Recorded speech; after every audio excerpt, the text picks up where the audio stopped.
छोटा प्रसंग है, बढ़िया प्रसंग है, सुनाएंगे। खैर कथा तो बड़ी है, लेकिन क्योंकि सब लोग दिन के भी हारे थके हैं, तो सभी ध्यान दे करके सुनना। ध्यान रखना, जिस समय पर 12 साल व्यतीत करने के बाद में 1 साल का अज्ञातवास है, तो 5 पांडव युधिष्ठिर का संवाद हुआ था, तो यक्ष ने बता दिया कि अब तुम्हें 1 साल का अज्ञातवास अपने नामों को चेंज करके और विराटनगर में जाकर के व्यतीत करना। कमल नयन राजा के यहाँ पे नामों को भेष बदल के, जिससे किसी को पता नहीं लग पाएगा ये 5 पांडव है। क्यों? कि अज्ञातवास है, और दुर्योधन पता लगवाएगा कि 5 पांडव कहाँ पे रह रहे हैं, और अगर तुम पाए जाते हो, पहचान लिए जाओगे, तो 12 साल का वनवास और 1 साल का अज्ञातवास फिर मिल जाएगा तुम्हें। तो आज 5 पांडव 12 साल व्यतीत करने के बाद में अपने चारों भाइयों को लेकर के युधिष्ठिर चले, जो सबसे बड़ी थी। कहां पे चले हैं? तो हम ऋषि की कुटी से विदा होकर के वेद व्यास महात्मा के पास में जा रहे हैं। कैसे? अरे तब चले धर्म सुतराई, अरे तब चले धर्म सुतराई,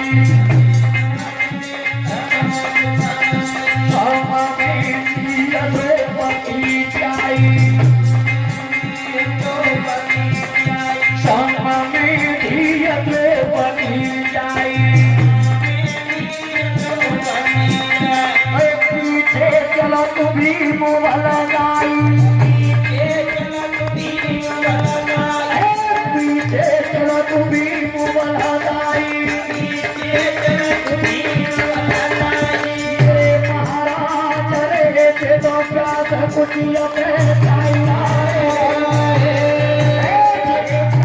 कुटिया में जाइया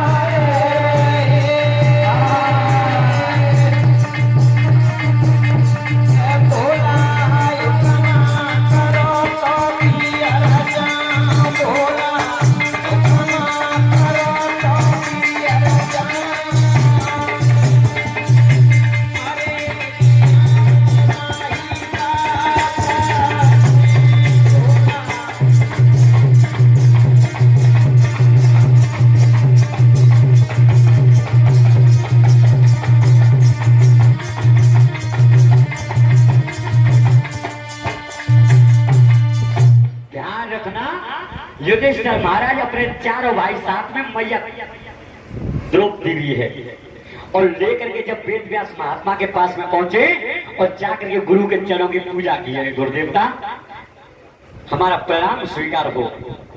वेद व्यास महात्मा ने कहा, युधिष्ठिर आप चारों भाइयों को लेकर के उदासीन होकर के कैसे जंगल में घूम रहे हो? युधिष्ठिर महाराज ने दोनों हाथ जोड़े, महाराज तुम्हें पता होना चाहिए कि दुर्योधन भैया के साथ में हमारा जुआ का खेल हुआ था, तो जुआ के शर्त के आधार पर दुर्योधन ने 12 साल का वनवास और 1 साल का अज्ञातवास हमें दे दिया है। तो 12 साल तो हमने काट लिए हैं वनवास के, अब 1 साल का अज्ञातवास है। आप हमें कोई ऐसा स्थान बताओ जहां पे छिपके और हम इस वर्ष को व्यतीत कर सके।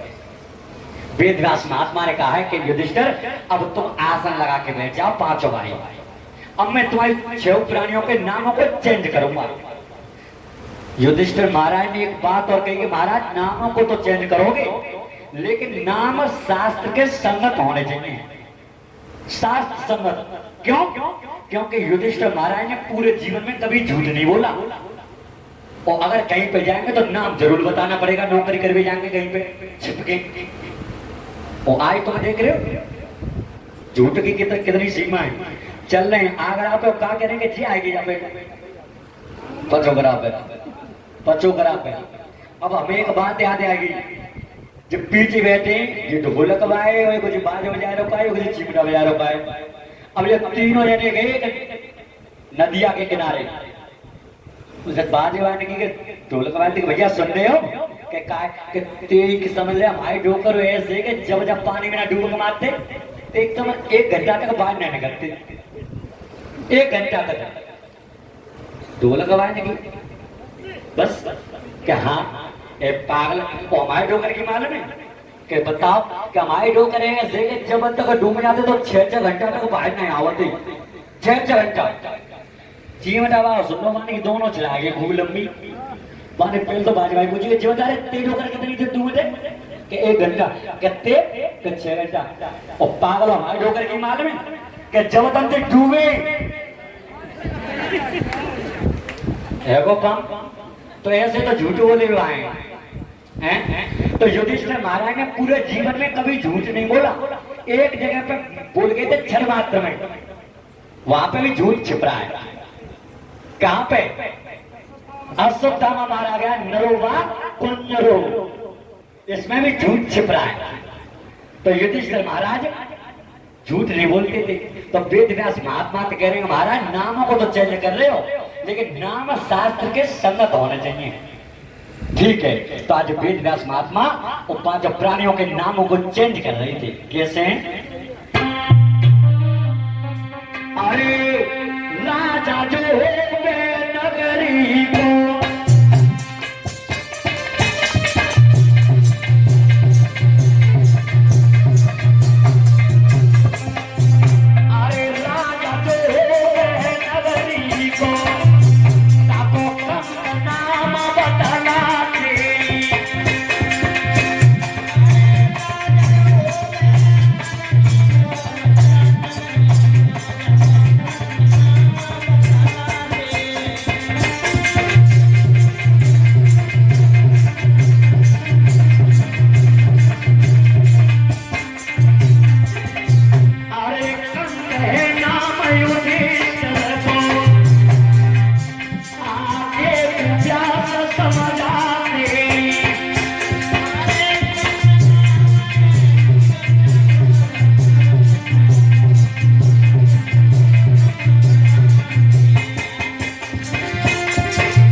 मुखिया होता है, जिसे राजा बनने का अधिकार होता है, उसे शास्त्र के अनुसार कंस कहते हैं। और तुम सब भाइयों में बड़े हो तो तुम्हारा नाम मैंने कंस कह दिया है। और आगे अरे बल में ज्यादा होई तनते, अरे बल में ज्यादा होई तनते, होई तनते लाए बलवा नाम कहाते।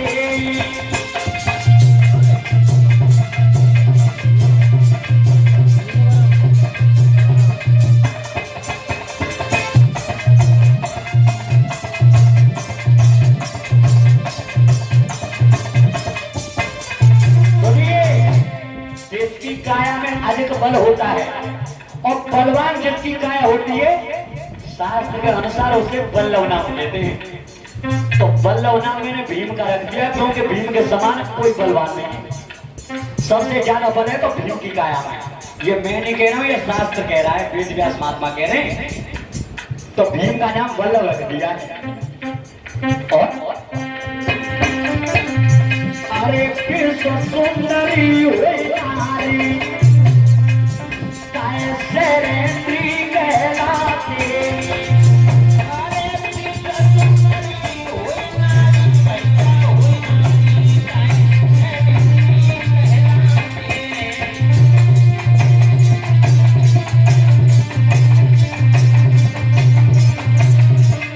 युधिष्ठिर, संसार में जो नारी अधिक सुंदर होती है, रूपवान और सुगुणानी काया जिस नारी की होती है, शास्त्र के अनुसार उसे शैलेंद्री कहते हैं। और ये नाम मैंने द्रौपदी का रख दिया। क्यों? कि द्रौपदी के समान कोई सुंदर नहीं। और ये बात बिल्कुल ठीक है, द्रौपदी की सूरतें देखने के लिए देवता भी तरस जाते थे। हाँ, दुर्गे का अंश अवतार थी, बिल्कुल दुर्गे का अंश अवतार थी द्रौपदी जो थी। तो द्रौपदी के समान कोई सुंदर नहीं है, मैंने द्रौपदी का नाम शैलेंद्री रख दिया है। अब बच्चे कौन? अरे वो देखो ये फिर भैया,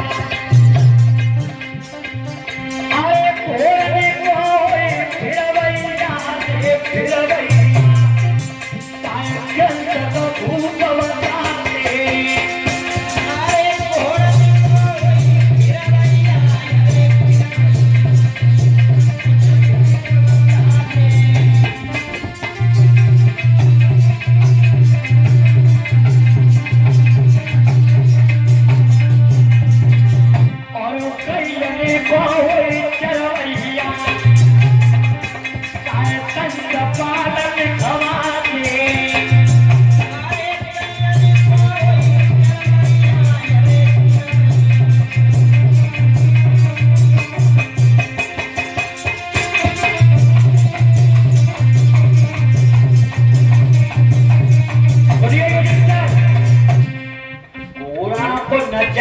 पिलाना और खुदाना जो बढ़िया तरह से जानता हो और जिसकी काया में ये गुण होता है, शास्त्र के अनुसार उसे ग्रंथक कहते हैं।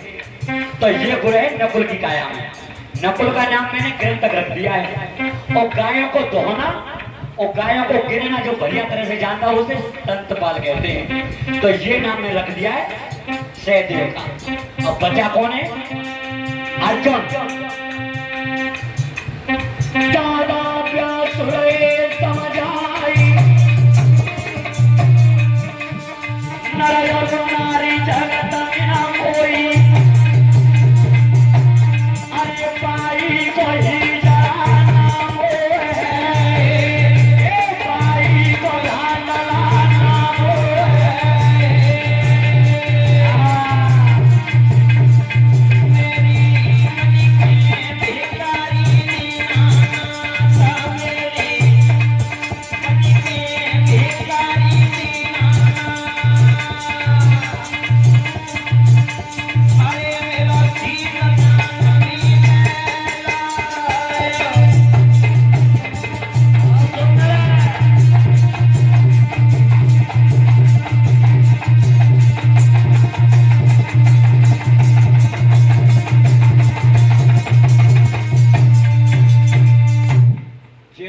अर्जुन को नाम हिजड़ा बताओ। युधिष्ठिर ने कि महाराज जी बताओ, तुम्हारे 5 नाम बताएंगे, मेरी भली बात समझ में आएगी। पर एक बात समझ में नहीं आई मेरी। बोलो कौन सी बात? तो आज युधिष्ठिर महाराज वेद व्यास महात्मा से पूछ क्या रहे हैं? कैसे? गुरुवर ने जो नाम धरे और भेद समझ सब आते, अर्जुन कांडी हाथ गए जाके देव सामने नया थे, दादा पूरे गए काम, अरे 3 लोग को विजय करैया, अरे कैसे धवे ही जाना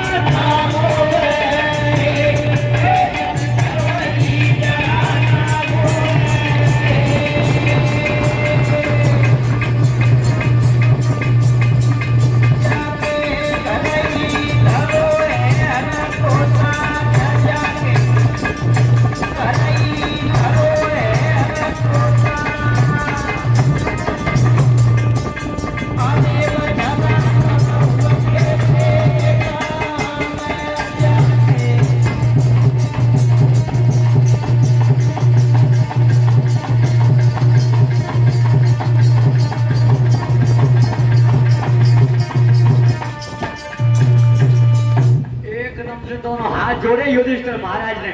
और तब वेद व्यास महात्मा से पूछी, महाराज जी बताओ, अरे जब वो अर्जुन है, जब ये गांडीव धनुष को हाथों में धारण करता है तो गर्भिणियों के गर्भ गिर जाते हैं, दम कौन से? और महाराज तुमने इसे हिजड़ा बता दिया, ये कौन सी बात है?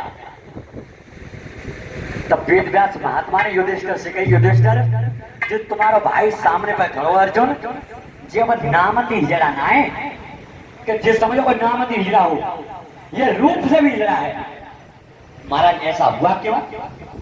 तो वेद व्यास महात्मा ने बताया, महाराज एक बार की बात है, जब ये वनवास के समय को काट रहा था तो उस समय पर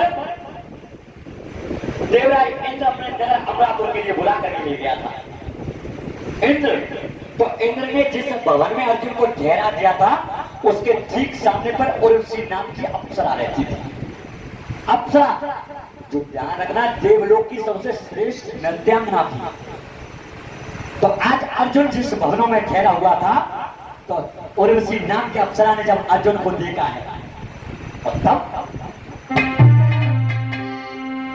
भारत पे जब नजर करी और नजरी उर्वशी ने डाली है, सुंदरता मन में भाई और कोई गई पुरानी है, मेरी धर्म सुनो चितलाई, अरे बीज भवन अपने में पहुंची, अरे तब बदन पूरैया सजाए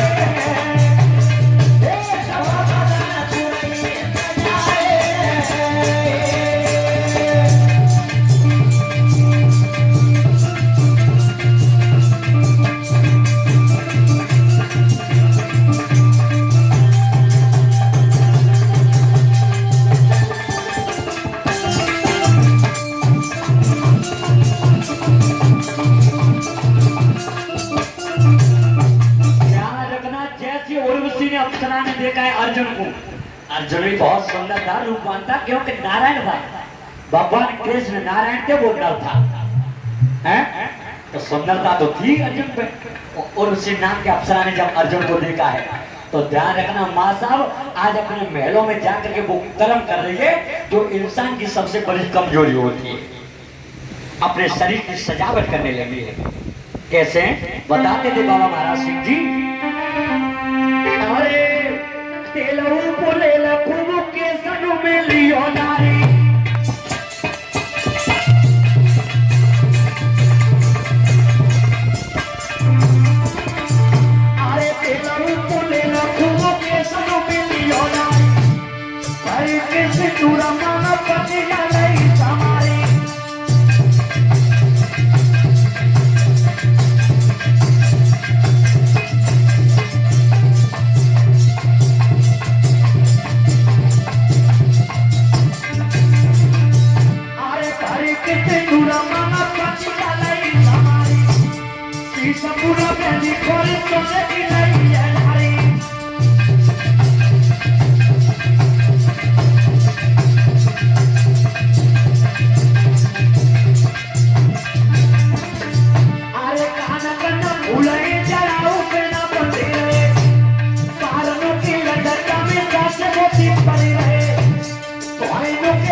ध्यान रखना। आज शरीर पर श्रृंगार करने के बाद में और तब अर्जुन के महलों के सामने पर पहुंची और तब दरवाजे पर जाकर आवाज दी है, अरे एक बार तुम की बताऊं कोई ओरे ओरे जंगी मारने का भीतर फूले ले कोई साथी करी माने में तो होगी है तुम्हारी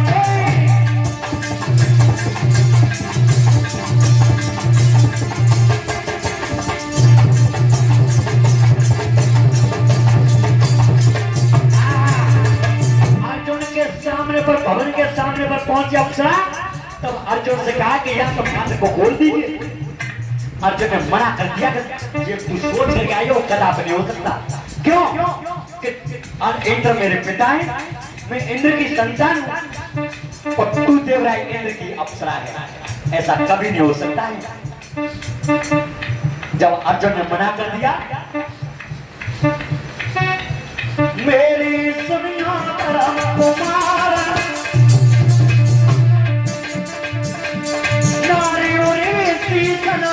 नारी अरे अर्जुन करिए